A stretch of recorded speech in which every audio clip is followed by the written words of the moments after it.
Assalomu alaykum aziz bolajonlar. Qadim zamonda bir yolg'onchi firibgar chol bo'lgan ekan. U qo'shnilaridan biron buyum yoki pul olsa, hech qachon qaytarib egasiga bermas ekan. Kunlardan bir kuni u pulga ehtiyoj sezibdi va yon qo'shnisidan pul so'rab chiqibdi. Ertaga molimni sotib, albatta olib chiqib beraman deb va'da beribdi firibgar chol. Qo'shnisi juda ham kambag'al yashasa-da, qo'lidagi bor yo'q pulini cholga tutqazibdi. Chol ertasiga qo'shnisining pulini ishlatib, molini sotibdi-yu, lekin unga pulini qaytarmabdi. Qo'shnisi bir so'rabdi, ikki so'rabdi, oxiri so'ramay qo'yibdi. Cholga esa bu juda ham yoqib tushibdi.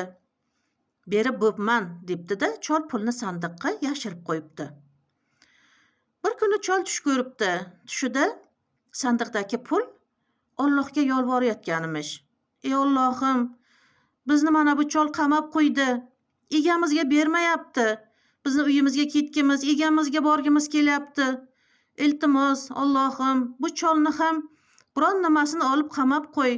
Bermagin deb pul yolvorayotganimish. Chol uyg'onib ketibdi. Qarasa tush ekan.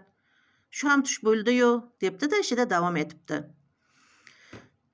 Birozdan so'ng eshigi taqillatibdi. Qarasa, mirshablar turganimish. O'g'lingizni o'g'rilikda ayblashyapti. Biz uni qamab qo'yamiz deb o'g'lini olib borib qamab qo'yishibdi. O'g'li, otajon, men hech narsa qilganim yo'q, menga tuhmat qilishyapti. Hech narsasini o'g'irlaganim yo'q deb baqiribdi. Chol u qilsa ham, bu qilsa ham mirshablar o'g'lini zindonband etishibdi. Chol zindon eshigini oldidan ketmabdi, yolvoribdi. O'g'lim o'g'irlik qilgani yo'q, qo'yib yuboringlar desa ham buni tekshirib ko'rishimiz kerak deb mirshablar qo'yib yubormabdi. Shunda otasi eshitib tursa, o'g'li Xudoga nola qilayotganimish. Ey Alloh, meni tuhmat qilib qamab qo'yishdi. Men hech narsani olganim yo'q, o'zing guvohsan. Alloh, meni qo'yib yubor, uyimga boray. Otam menga juda ham muhtoj. Menga tuhmat qilganlarni sen ham biron narsasini olib qo'ygin, bermagin, qamab qo'ygin deb yolvorayotganimish.